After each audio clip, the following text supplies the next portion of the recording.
Indeed, I kind of have different titles for this talk. I had of sons and fathers and raising our boys to be godly men. And I have here on my slide, sorry, a little technical difficulty here. All right, there we go. Boys will be girls. As the saying goes, boys will be boys, but in reality, we're facing a situation where we're feminizing our boys. So whatever title we want to take, our purpose here is to discuss the attack that we have against, what it means to be a man, the attack we have on the raising of our boys, some of the mistakes that we're making and how we can do it better, because I think we can all recognize the fact that we are facing a crisis of manhood today. Our boys are not faring well. Even the world recognizes this. They're not faring well academically, and certainly they are struggling in many respects spiritually. So, we've already had a word of prayer. I'd like to just, again, bow and ask for the Holy Spirit.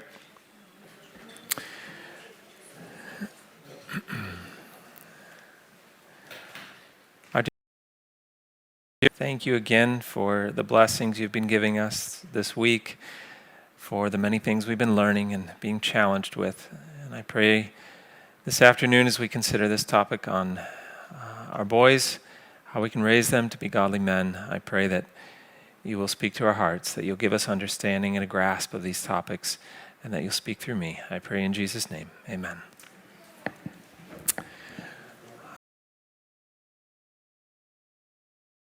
History. And there's a story from the early 1900s, 1914 and 15, and then later again in the late 1930s. The nations were heading to war in the First and Second World Wars. And in the First World War, Britain was at first very reluctant to enter the war, but soon realized that that would be necessary. They began making preparations, they manufactured equipment and arms, but there was something still needed to fight a war, and that was men. And so they put out advertisements. Come, join the army, your country needs you. Fight for your country, fight for freedom. Certainly I'm not glorifying war or saying that's a good thing, but the response was very interesting. Of this generation, many ages, many backgrounds, many levels of education, many levels of society came forward with one purpose, because they understood their duty, as they understood it, to fight for their country. And that was a fearful thing in those days. Not that war is ever a good thing, but this was a terrible life of hardship, of hunger, of sickness, and many knew that it would end in death. They knew they would be sick and hungry and injured and quite possibly killed, but they counted the cost, and they saw this as their manly duty.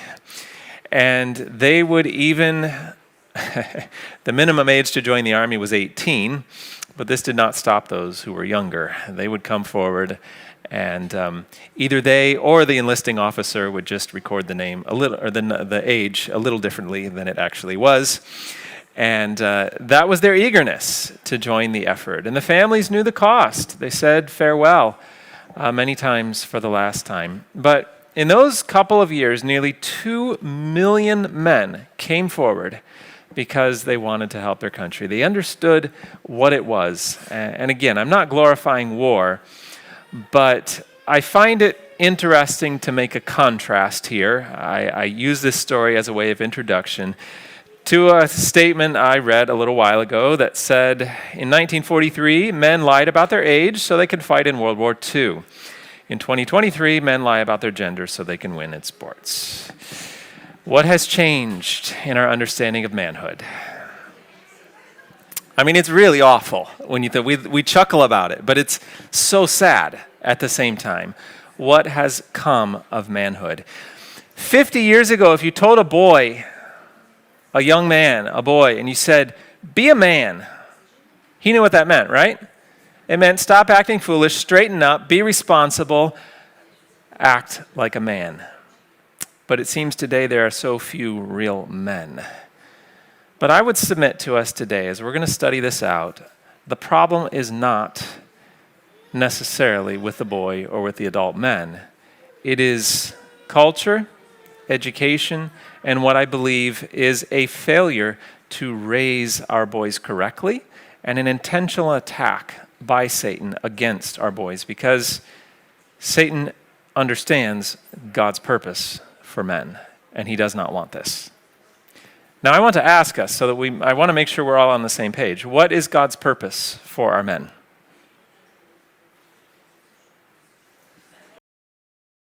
To glorify him? Head of the family? Priest of the family, right? Head of the family, priest of the family. Those are similar roles, but quite solemn ones when we think about the priest.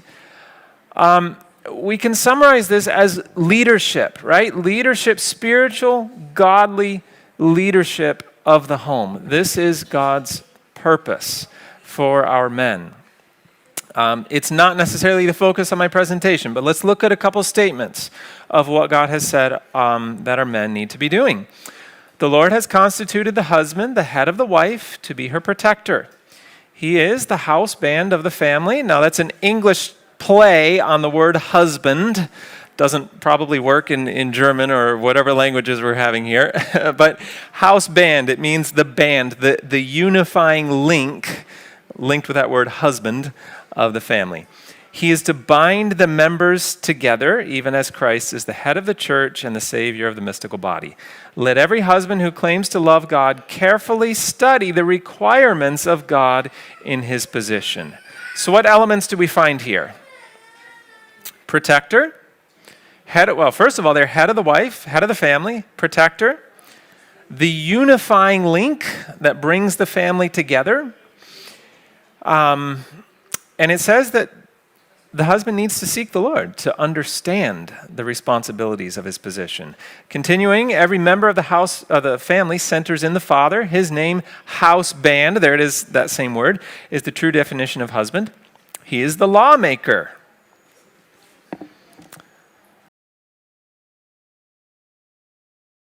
There are those who want to make a law because they just want to do it selfishly. But in God's plan, the lawmaker is one who makes guidelines for his family because he wants the good of his family, just as God does for us. Illustrating in his own manly bearing the sterner virtues: energy, integrity, honesty, practical usefulness.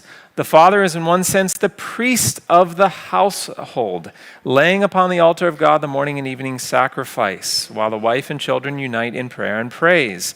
With such a household, Jesus will tarry. And there's another statement that says the father is to confess the sins of his family, just as the priest does. It's a very solemn responsibility. Now let's just mention those four qualities mentioned there. Energy. How many lazy men do we have these days? Let's face it. And we're going to talk a little bit about why that is. Integrity. What does integrity mean?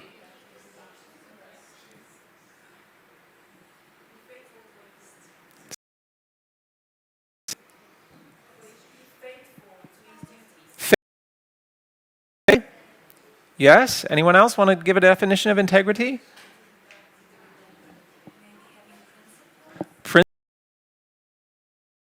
Described as doing what is right even when no one is looking. It's a sense of principle, like you said, independent of the circumstances. Honesty, practical usefulness. Men, do we have practical usefulness to help in those practical duties of the home? And are we training our boys for this?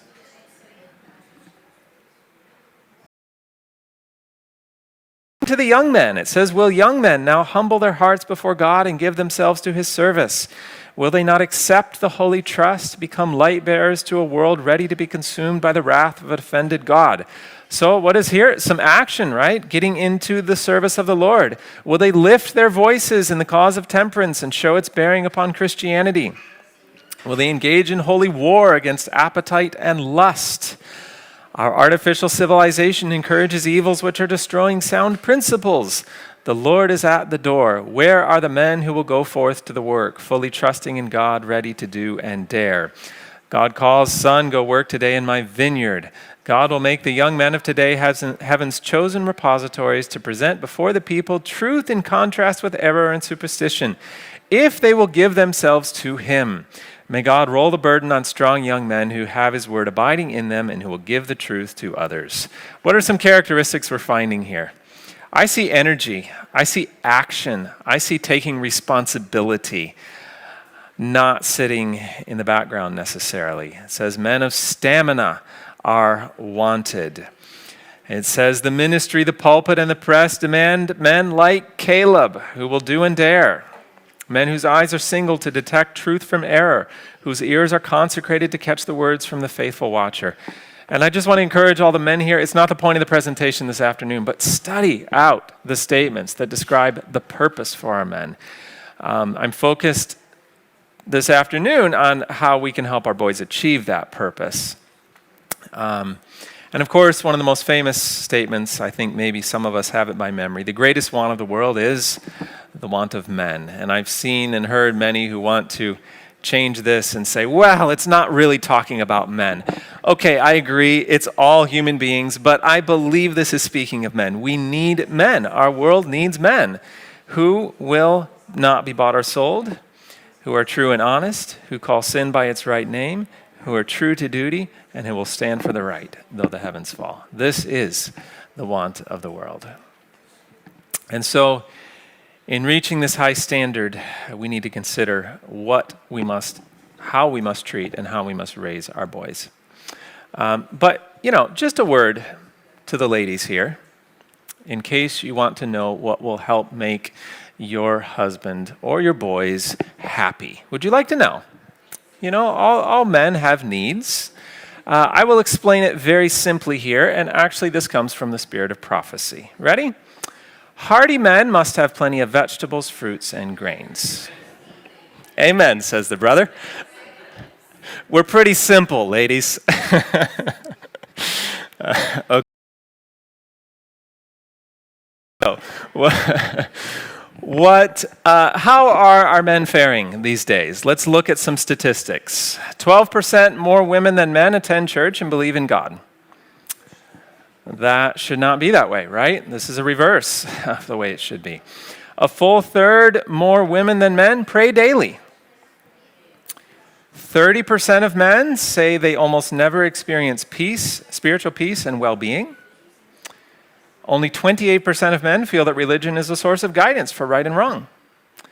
And over 50% of men almost never read the Bible. That's a sad statement on the state of manhood today. What's causing this? What's happening? How are we failing our boys? Where are the real spiritual leaders? The reality is our boys and our men are in trouble, and it is just as Satan would have it. So let's talk about this attack. One of the first things I want to go over is the attack on gender differences. Now, the world tells us that gender is just a social construct. Have we ever heard this? It's just something that's invented by society. In reality, there's no real role differences. One can take one role or the other, and gender is just something invented by the society they give all kinds of reasons, and we all say, I think probably most of us here would say that's a bunch of nonsense, right? We all agree with that. But the reality is we maybe don't realize how much we are affected by this ideology. How do we define gender? Do we define it from here down, or do we define it from here up? You see what I'm saying? A lot of times we define gender by the anatomical differences. Certainly there are those. But we often don't talk about the brain differences. And there are significant brain differences between men and women, and we need to understand this. There are major brain differences between boys and girls. Let me talk about a few studies, and these are fascinating. They did a series of 12 studies with different groups of children in different countries and cultures around the world. These researchers gave children between the ages of 3 and 6 some toys to play with, and they could play with whichever toy they wanted. There were colorful dolls or dull gray dump trucks, little toy trucks, What do you think was the response between the genders? All right. The boys. The great majority, 90%, preferred to play with the truck over the doll. The girls, the difference wasn't quite so stark, but the majority preferred to play with the dolls. Now, many people will be quick to say, well, that's a social construct. That's because we tend to favor boys playing with trucks and girls playing with dolls. Remember, first of all, they did this around the world, 12 different studies with different cultures. But in case we can somehow manage to have the same social construct in 12 different studies in different cultures around the world, they said, okay, let's do another experiment. Let's do it with monkeys. Get rid of the social construct. Same results. Boy monkeys went for the truck. Girl monkeys went for the doll. There's no social construct about that. Daddy monkey was not telling his little boy, don't you play with dolls, okay? Right? So, why is this? Well, there are two visual systems in the brain. The first one deals with the what of vision. So the colors, the textures, the details. The second visual system tends to deal with movement. Where an object is going, the direction it's moving, how fast it's moving, these sort of things. Which one do you think is stronger in boys? The second one, of course. Yes. The first one dealing with the what, the details, is stronger in females. And the one dealing with movement greatly predominates in males. So why do girls prefer a colorful doll over a dull gray truck? Because it has color and texture. They're concerned with the details of this. Why do boys prefer just a boring gray truck?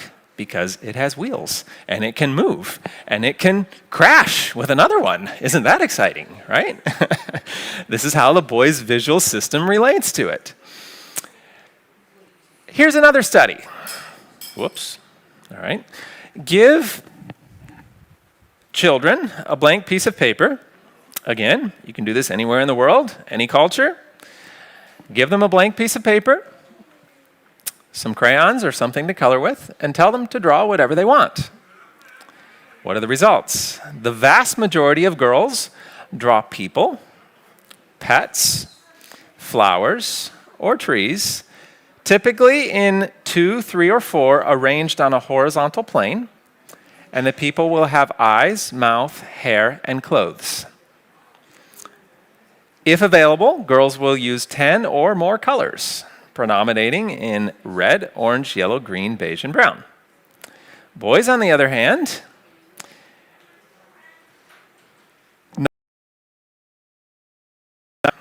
if they've been exposed to war, there's often war scenes. But if not, there's vehicles, there's animals, there's jumping, and yet it will often appear totally disorganized compared to the girl's drawing. I was in Mexico a little while ago. A little girl sitting in front of me in church started drawing a picture. I said, oh, this is interesting. Let's see if the research is true. So I waited for her to draw a little bit, and then I took a picture, and let's zoom in and on it here. What do we have? 2 people. Horizontal plane. She's not finished with her picture yet. She hasn't added all the colors. But 2 people arranged in a horizontal plane, holding hands, with clothes on, smiling, right? The female mind is concerned about the emotions and the connection. Very important for mothering, right?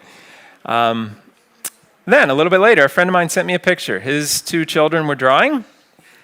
And this little girl is 3, just developing some art skills.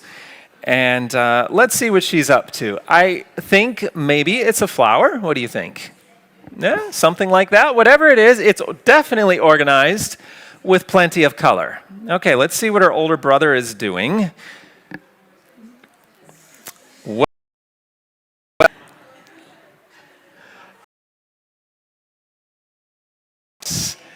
Notice something else. Has a name on it? Why? Purpose. Boys care a lot about purpose. This is for someone. I'm doing this for a reason. Yeah? I'm not just doing this for fun to draw a picture. Exactly. This is for someone. Okay. A little bit later, he sent me another picture. The little girl is still working on the same picture. Little boy, something new, right? Again, vehicles. No organization necessarily, according to what we usually think of in organization. But here's what I want to make a point about. We tend to compare these two drawings and think the boy needs art classes compared to the girl, right? We need to help him. Let's tell him how to arrange this more in an orderly manner, help him organize his picture, maybe use some more colors or whatever the case may be. When in reality, his picture is more complex than the girl's. He's trying to grapple with the world's problems, solve something, depict some action, put some purpose in it. What happens if we continually tell him here, let me help you fix that. Pretty soon he'll be like, well, my sister can draw better than I can, evidently. Maybe art's not for me. Let me leave that for the girls. Yeah? Do we see this kind of thing often? Yeah. Boys often will leave the more artistic things to the girls because we don't appreciate the complexity of what their little brains are trying to grapple with. So this is God's design, that there's actually differences. Should one help the other? Yes, and that's the beauty of it. We're told that the mother helps soften her boys, the father helps balance the girls, the sisters balance the brothers balance the sisters, the wife softens the husband strengthens the wife. Does this mean equal roles? Does this mean the roles of the... Yeah, you know what I'm trying to say. I hesitate to use the word equality because that just raises everybody's hackles. But the roles are different and complementary. They help each other, but they are different. So why do we try to equalize the differences in childhood? It doesn't really make sense. There's a lot more. Many other differences in development. Hearing is another interesting one. The perception of how loud a sound is, loudness of a sound is a subjective thing. Females perceive loudness approximately 3 times stronger than men, especially while they're young. You ever wonder why boys tend to be a little louder than the girls? They actually don't hear the sound quite in the same way that the girls do. And, just highlighting some differences. Smell. Females are far more sensitive to smell than men. They have approximately double the receptor cells in the olfactory bulb. And it's actually about 1/3 more that women have. And, we know the classic example. Husband and wife walk into a room. The wife says, "Oh, this is awful." And the husband goes, "I don't smell anything," right? There's actually real science behind that. It's true. And I like to say that, maybe God gave women that ability to smell the dirty diaper, maybe. Just a thought. But whatever the reason is, there are differences there. Okay. Vision, hearing, and smell are not the only differences. The point is that there are major differences in the brain. Let me mention vocabulary. This is another interesting one.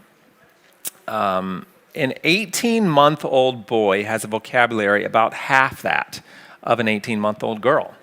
In fact, if we do some averages here, an average vocabulary at 18 months is 40 words. A girl has an average vocabulary at 18 months of 90 words, okay? So, there was a story that Dr. Leonard Sachs told. He's a specialist on boys' issues, and he said that a woman came to him and asked for a consultation. She said, my little girl, when she was young, she was 1.5 years, I'd sit her on my lap and I'd say, "Ooh, ooh," to her, and she'd say, "Ooh, ooh," back, and we'd have this connection and communication, and she'd pay attention to what I was doing.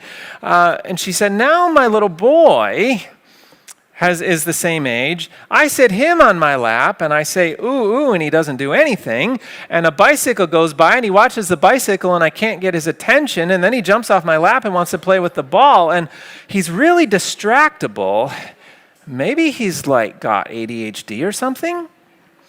And thankfully, this doctor said, no, maybe he has ADHD, but he might actually just be a boy. Probably nothing wrong at all. And, well, she didn't want to take his word for it, so she took him to a speech specialist, and this specialist tested him and came back and said, well, your son is below average. It's possible that you have an issue. except this doctor was saying he's below the childhood average. Boy, 40 words. Girl, 90 words. What's the childhood average? 65 words. Meaning a boy will always test below average.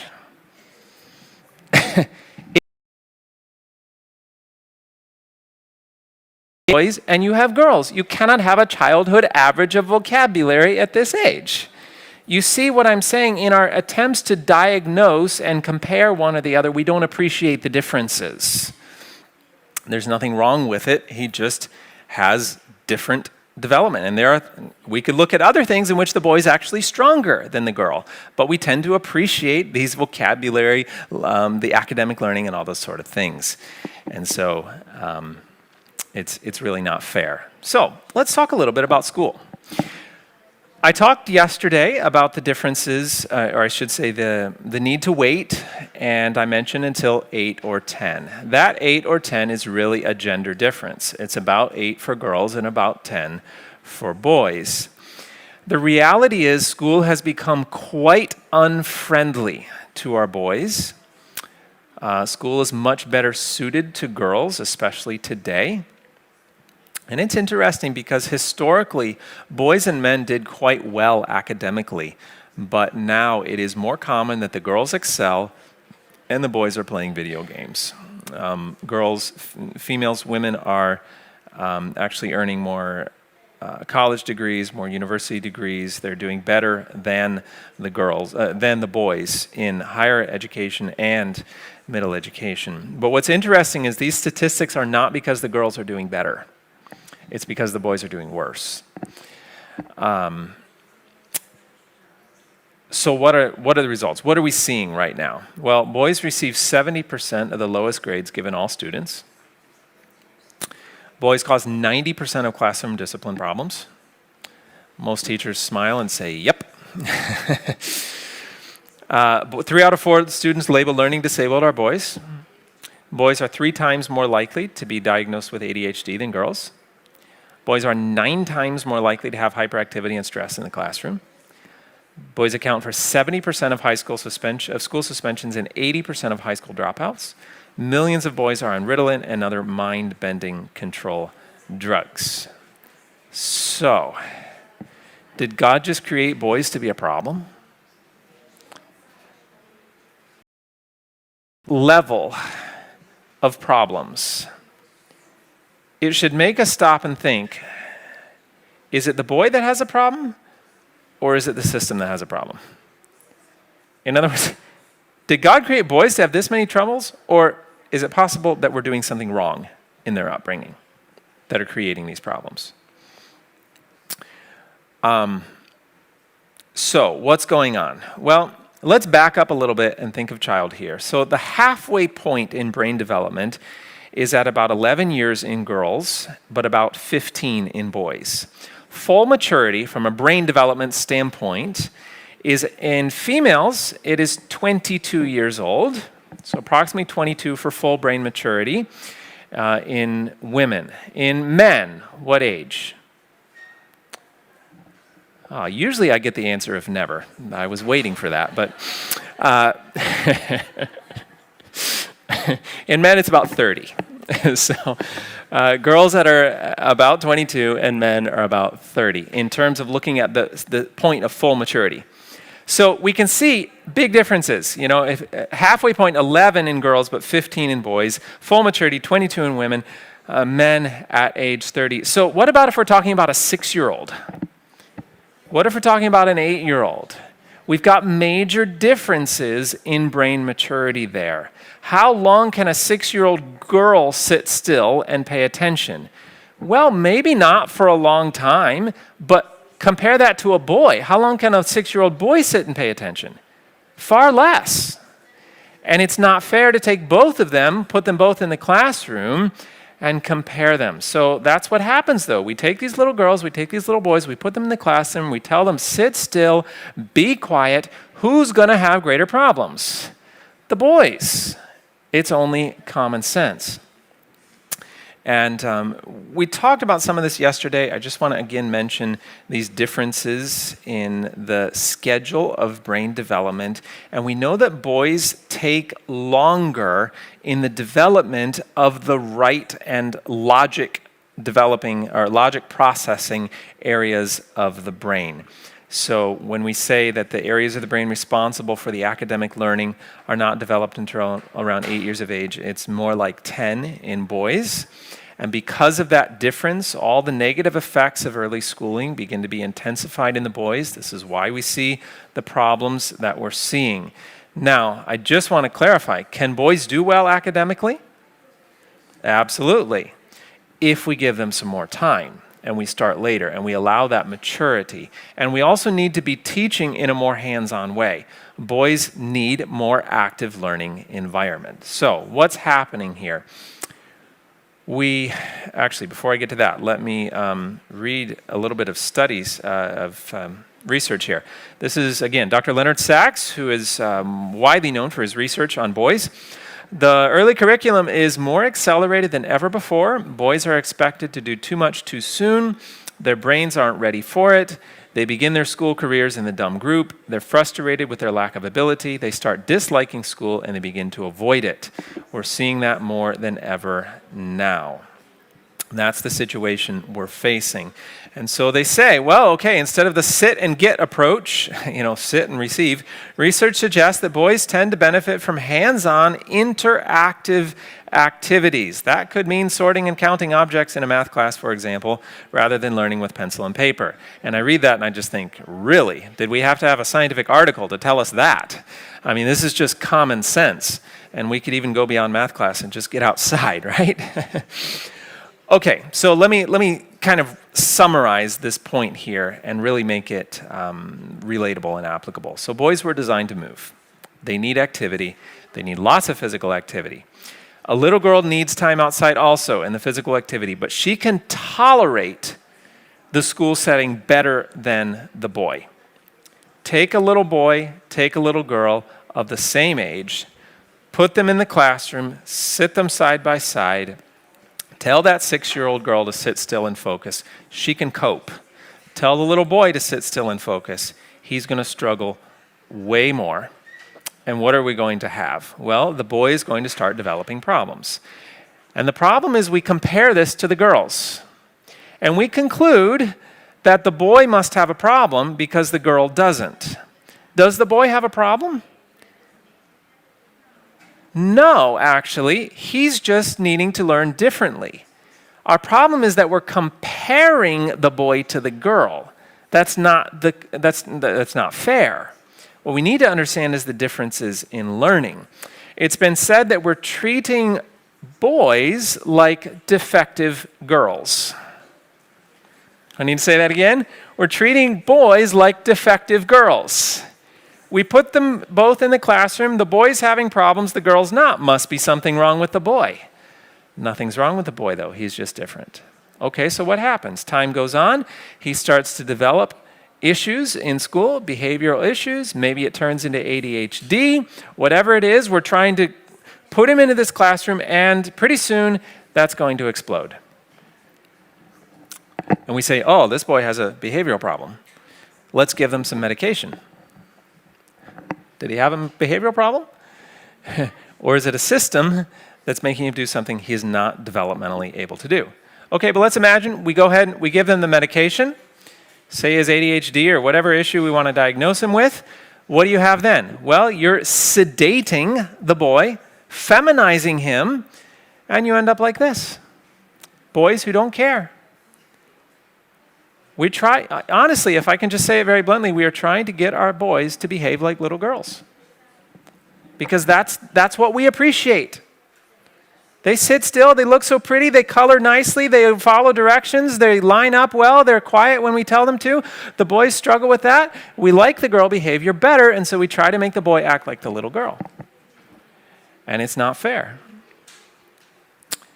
And as I mentioned in the Q&A, I think there's several people who were not here this morning in the Q&A, so let me mention again, when we talk about ADHD, ADHD is recognized in some of the research as actually a stress response in the brain. The brain can't cope with that environment that is being unfairly asked, and it will actually try to escape from that environment through what is revealed as ADHD. And I'll talk about that a little bit in just a few more minutes.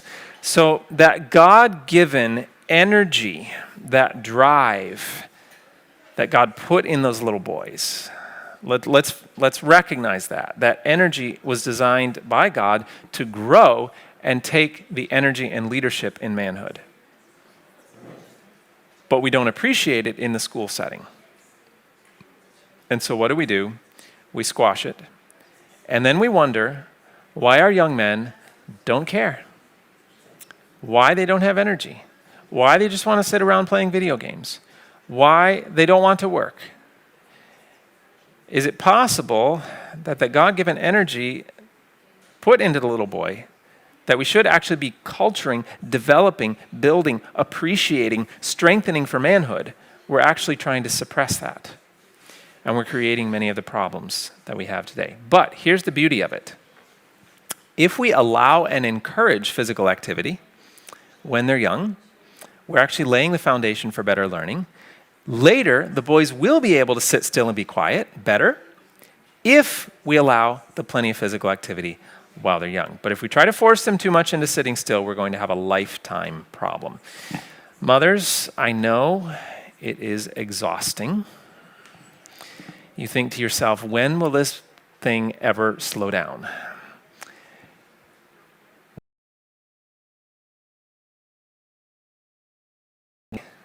Direct it. Channel it into good things.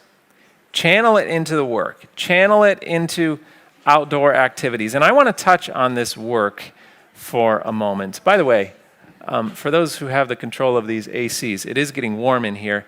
I had to turn this one off because of the noise it was making, but we can try turning it back on. Sometimes it's okay if we want to. That's fine. It's just an issue with the recording.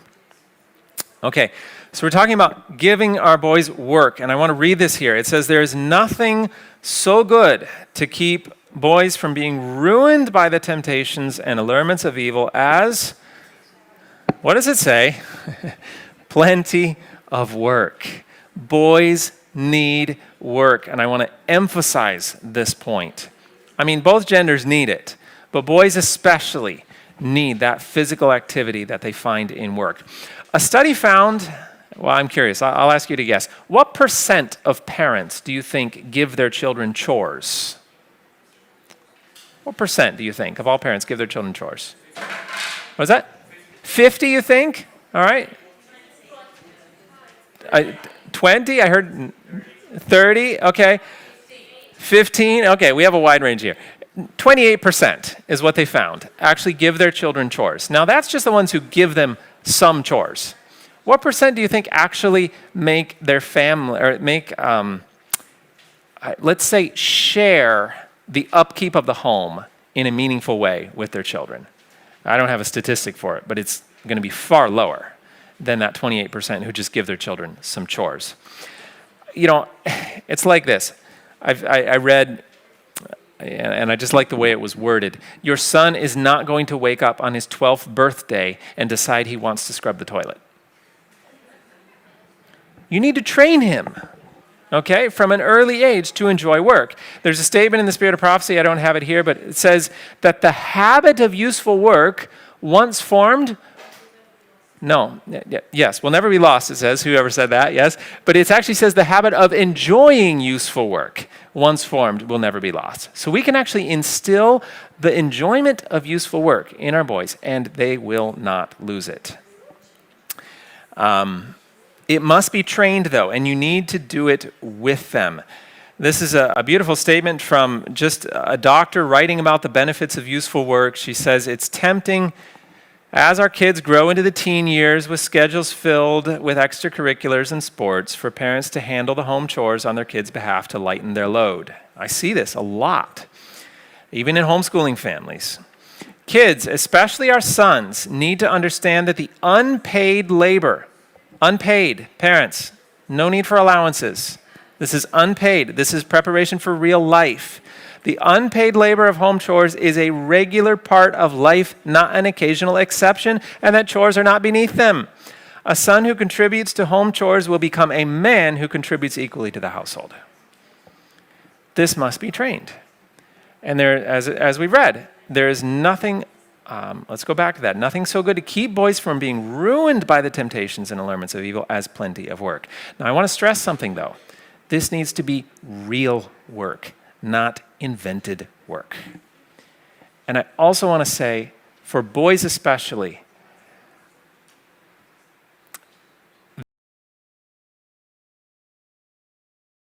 they need to learn the housework, but that by itself is not going to be enough. Boys are probably not going to be happy forever cooking in the kitchen. They need to also get outside and do some hard physical labor. They need to exercise those muscles. They need to get their hands dirty. They need to get their hands greasy, whatever it is, and sweat and do some hard physical labor. And this is really difficult to do if you're living in the city. This is one of the benefits of getting out in the country, is there's work that has to be done, and it's hard, good work. As I've heard it said, you need to create a lifestyle in which your children are needed. This might mean sacrifice on your part. It might mean a move. It might mean a restructuring of things. It might mean reducing your family's budget so you can actually create some poverty so that you have a need for real work. Let me use an example here. Let's suppose you decide to plant a garden. But the grocery store, the supermarket, is always there as a backup, right? And it's much easier, let's face it, it's much easier to go to the supermarket and buy some nice produce than it is to put the effort into growing it. Am I right? Anyone who with experience in agriculture knows that. Children will quickly learn. My mom and dad tell me I need to work in the garden. But if I don't, what difference does that make? Because we'll just buy some food if it doesn't grow. You actually need to structure your life so that you begin depending on what you grow from the garden. That's an example, okay? I wrote an article on this. You can find it on our website, A Thinking Generation, on our blog. I wrote a whole article on creating a lifestyle in which your children are needed. And I would encourage you to read that because this is really key for raising our boys. And then I also want to add an important element. When the work is done, or even if you haven't finished all the work perfectly, make sure you play with them too. This is important for connecting with their hearts and winning their hearts. Okay, let's move on to our third point. That's chemical warfare. And I just want to mention a couple of things here that can really affect the development of our boys. One of them being ADHD medications, and I specifically mentioned that, not that it won't affect girls, but boys receive this at a lot higher rate. I mentioned this yesterday in talking about ADHD. I'll mention it again here. Well, let's read this statement. The youngest children in a class were more likely to demonstrate lack of attention, insufficient emotional control, and other symptoms of ADHD. Why? Simply because they had had less time to develop these skills than their older peers did.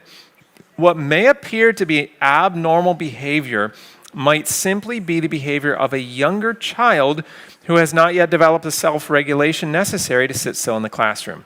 Okay, that's kind of a complicated way of saying it, but it's basically explaining that when we take children, we put them in the class, the younger ones are the ones who are going to exhibit more symptoms of ADHD. Why?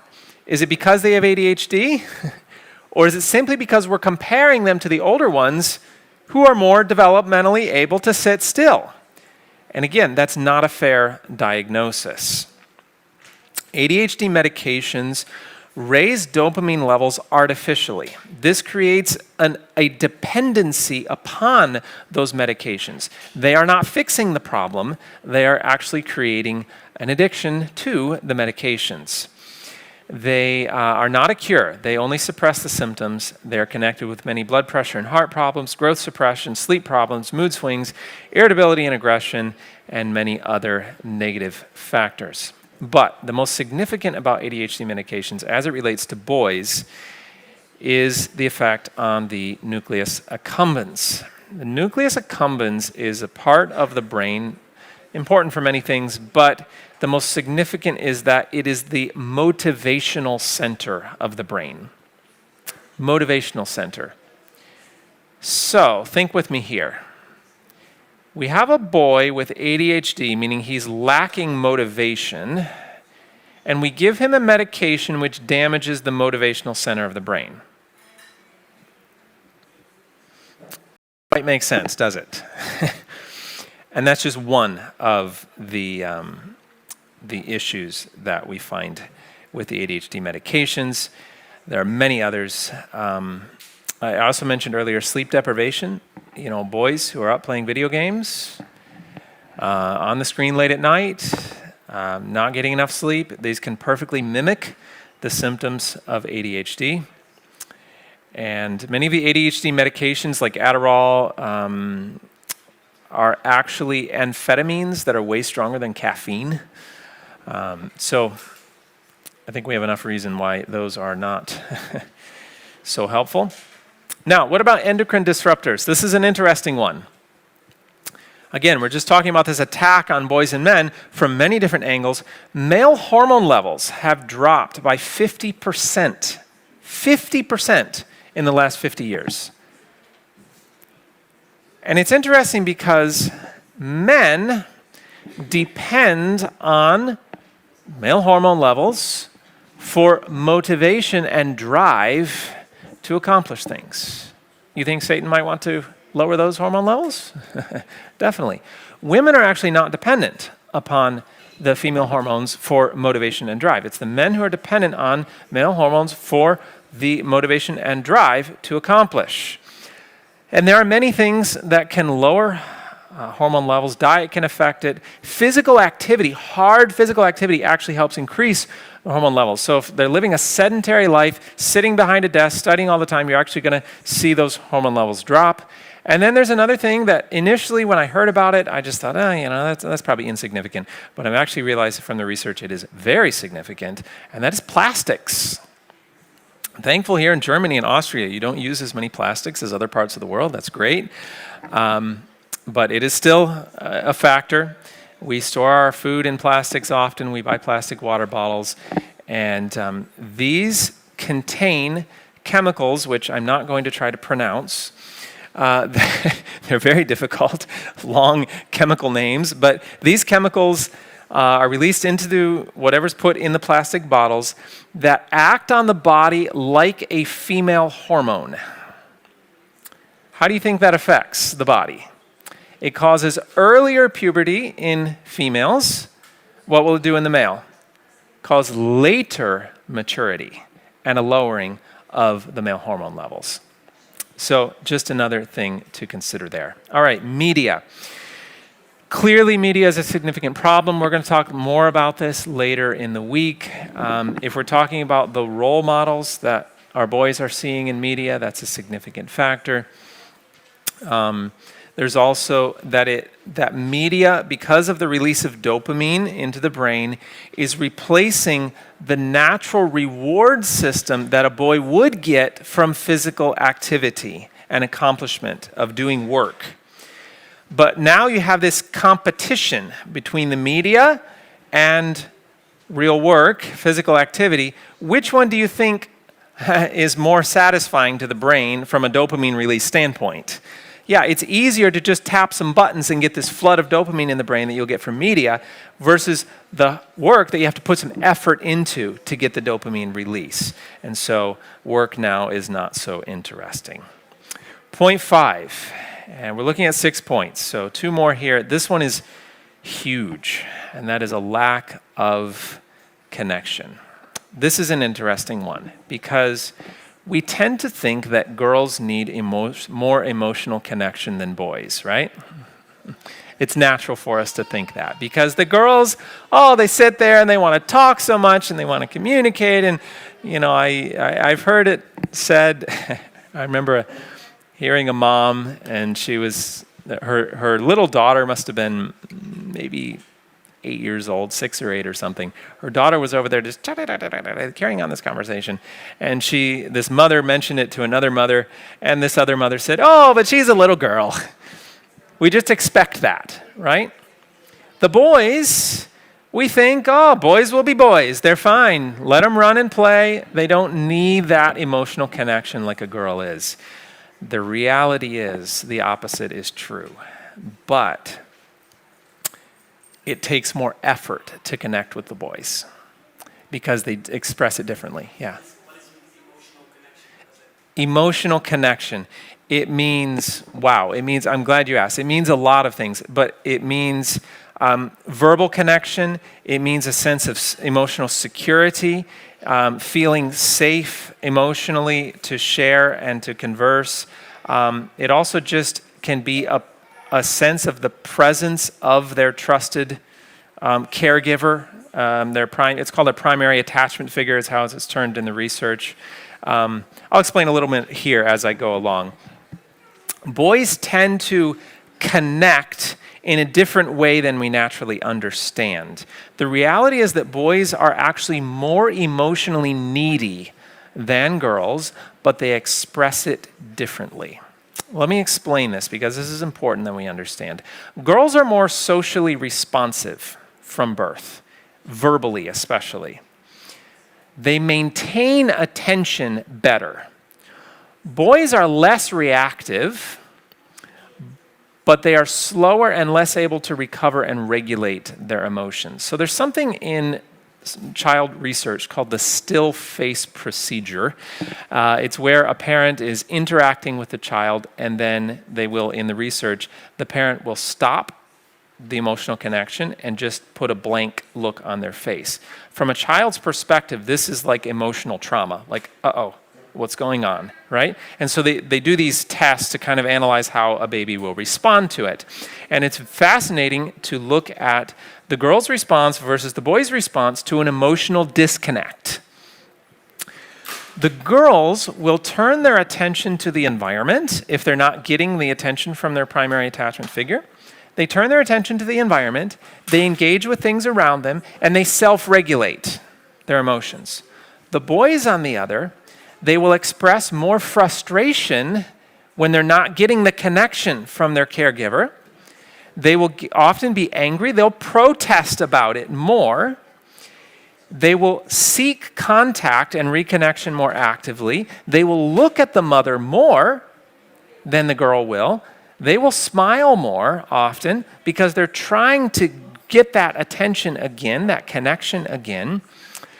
But here's what's interesting. Boys have a more limited capacity for self-regulation of emotion than do girls. Girls are better able to actually engage with other things and internalize and regulate and sort of come back to equilibrium with their emotions. Boys need external help in coming back to equilibrium in their emotions. They are more dependent on the relationship.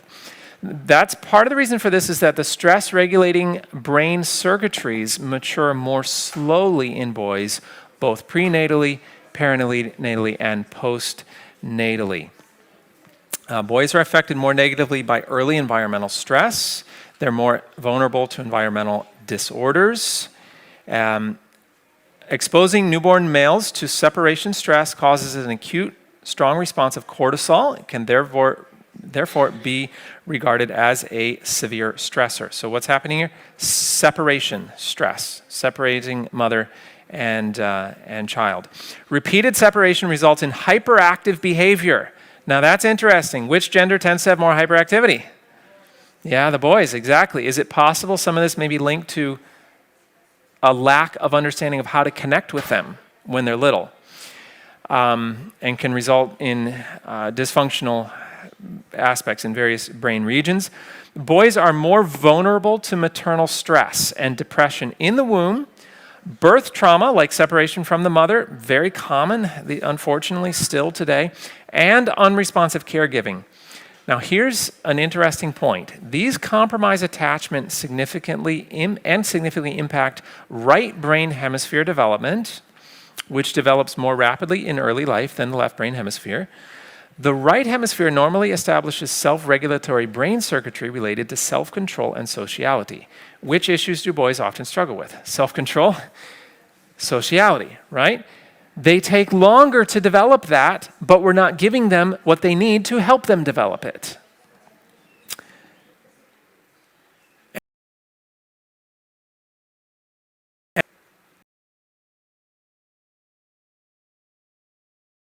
Mother's attachment regulating function as a sensitively responsive interactive effect regulator of his immature right brain in the first year. Sorry, I read that wrong. The secure mother's, okay. These scientists, they have a knack for writing things in the most complicated way possible. And you're like, couldn't you just say that a little more simply? Let me say it more simply here. It's saying that the secure attachment of the mother, which is regulating the attachment. So as the mother is attached to the child, it's helping regulate the emotions, and that is essential to the early male social emotional development. It's simply saying that boys need more of their mother's support to help them regulate their emotions. They need the attentiveness and intentional efforts to connect. It means that mothers need to put more effort into connecting with their boys if they want to have a strong relationship. And then one more scientific quote here. Relational trauma in early critical periods of brain development thus imprints a permanent physiological reactivity in the right brain, alters the cortical limbic connectivity into the HPA, and generates a susceptibility to later disorders of affect regulation expressed in a deficit in coping with future socio-emotional stressors. Okay, again, complicated wording. What is this trying to tell us?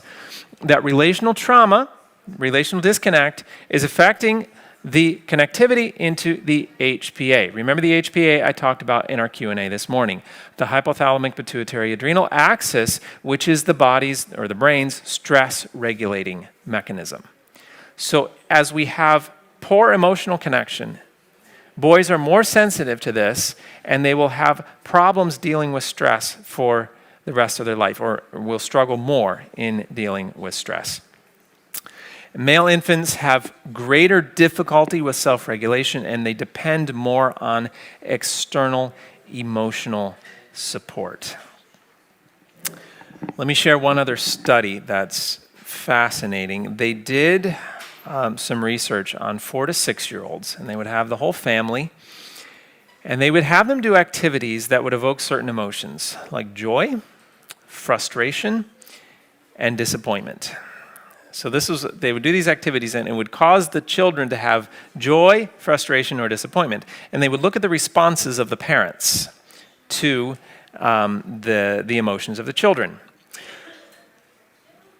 What was amazing is the responses in each gender that the parent would pay attention to. Fathers would tend to pay attention to their girls when the girls express sadness or fear. Okay, follow closely here.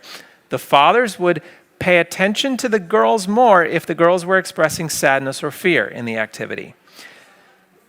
The fathers would pay more attention to their boy if the boy expressed anger or other high energy emotions. So there, when the father pays more attention to the girls if they're expressing sadness or fear, but the son is expressing sadness or fear, but he's not getting paid attention to. But if the son starts acting angry, father turns his attention there. What happens? The sons learn, my anger is noticed, my sadness is not. The girls learn, I get attention if I act sad. We just won't even go there. So, no, I'm only poking fun. Sorry, I shouldn't say that.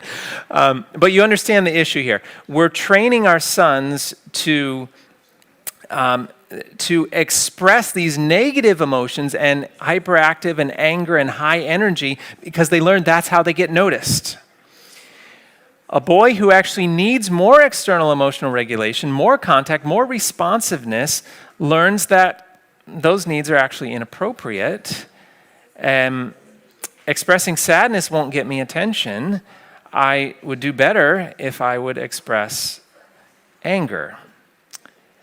But we need to remember something, that a boy who doesn't receive the emotional support and connection, he doesn't become stronger. We often think, oh, we're going to make him tough. No, he simply becomes more alone. And how will that aloneness manifest itself in the teenage years? This is our key. What happens when a boy, those alone feelings continue into the teenage years? They go into video games because it makes them feel good artificially. They go seeking other connections outside the family. They start rebelling and developing behavior issues because they've learned that's how they get attention. Simply because we haven't had the connection when they're younger. But we need to realize something. Boys take even more effort than the girls to connect. Mothers need to put in more effort to connect with their boys if they want to have a strong relationship. Because it is not as, I shouldn't say that. It is, boys desire a stronger connection, but they often display it in ways that are not natural for the mother to notice. And so the mother actually has to be more intentional about looking for those ways in which the boys are expressing their desire for connection. I know a mother who was dealing with some issues with her teenage boy, and it was plain that there was a lack of connection, but it was very difficult for this mother to connect because she had girls, and it's like, I connect great with my girls. Why can't I connect with my boy? And this mother was told, you need to connect with your boy in boy things, not just girl things. Her boy had had various responsibilities around the home. She was doing that well, and that was good. And this mother was told, okay, in correcting in dealing with this issue that you're dealing with, these behavior issues, the lack of connection, you need to actually do those activities with your boy. The boy had the responsibility of changing the oil in the car. And this mother was told, you should go change the oil in the car with your son. And she's like, nah, not my thing. But she was told, well, do you want to connect with your son or not? You'll be amazed at what a difference that would make. Okay, I'll do it, whatever. So she went out there. She didn't know anything about it. She did not want to get dirty. She did not want to do that. But okay, I need to connect with my son. So she went there and said, okay, what are we doing here? And her son was like, Mom's paying attention to me? I mean, I can actually tell Mom about something that I know how to do? And all of a sudden, he's not sure how to even process this amazing experience. And he changes the oil in the car, and he's telling his mom what he's doing, and the mom is engaged with this. Complete turnaround in that boy's behavior, at least for a period of time, as he realized Mom actually cares about me. Mom wants to connect with me. You see, the mom had to change her idea of what connection actually looked like and had to seek a different and better way to connect. So lack of connection is huge. Our final point, and I'm just going to mention this quickly, that is the collapse of the social construct of what it means to be a man. We tend to focus on this a lot. We blame the lack of the father in the home. We blame these lack of role models. These are important. They are reality. However, the research shows that it's not the strongest factor. And what I found is many single mothers especially, or mothers whose husband is maybe not so supportive, or whatever the case may be, they tend to blame this. And they forget about being a good parent themselves as a mother, being a good mother. So I don't want to give this as like an excuse. Oh, my child doesn't have the perfect role model of a father, and so we're going to have these problems. That's not necessarily the case. It's not the strongest factor, but it is a factor, and we should recognize it. Boys need to see a role model of what it means to be a man. And they should see this in the home. And there also should be some training in what it means to be a man. In many communities around the world, in many cultures around the world, you have to actually pass a test to be a man. For example, in the Maasai tribe, you have to go kill a lion with a spear to be acknowledged as a man. Anyone signing up? Yeah. That's a bit extreme. But this is a mindset in many cultures that you're not a man because you turn 21 or whatever the age is. You're a man when you act like a man. And how do you know how to act like a man? It's because the other men in the group have taught you how to be a man. And I believe that as a church, we need to be doing this. This is the counsel in Titus, that we need to pass this on to the next generation. We need to teach our boys and our young men by example, by a manifest of interest in their lives, by connection with them, and by actually doing with them what it means to be a man. And we need to take this role of mentorship very seriously. What does it mean to be a man? Dr. Leonard Sachs says it means to use your strength in the service of others. And I want to give this as a challenge to each one of us, to the men here. Use your strength in the service of others. What does this mean during Boyhead? Well, this strength is God-given. This strength takes time to develop. This strength, what does this strength look like in a little boy? It looks like an active little boy that's making his mother exhausted. Strength and not misbehavior, the more we can direct it into right channels. And young men also. So I'll finish with this quote. God's word does not repress activity, but guides it aright. This is key, especially for our men. God's word does not bid the youth to be less aspiring, the elements of character that make a man truly successful and honored among men, the irrepressible desire for some greater good, the indomitable will, the strenuous application, the untiring perseverance are not to be discouraged. By the grace of God, they are to be directed to the attainment of objects as much higher than mere selfish and worldly interests as the heavens are higher than the earth. God has a high and holy purpose for our men. Let's appreciate that in our boys and help direct it in good, into better purposes and encourage the big plans and the dreams and the strength that God has created. All right, let's close with a word of prayer.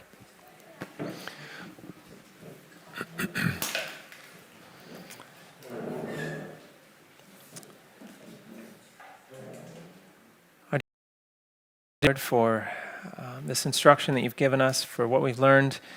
Thank you for our men, for our fathers here who are trying their best. And Lord, I pray that you'll give them strength and courage to take that role that you want them to. And yet, Lord, we have another generation coming up. Give us wisdom to raise them aright. Help us to appreciate that strength and energy you put in our little boys and direct it into high and holy purposes, to connect with them, to win their hearts for you. Thank you for this time we've had. We ask a blessing on our evening, upon the time we're going to spend out in nature, the meal we're going to have together. And we ask all this in the name of Jesus. Amen.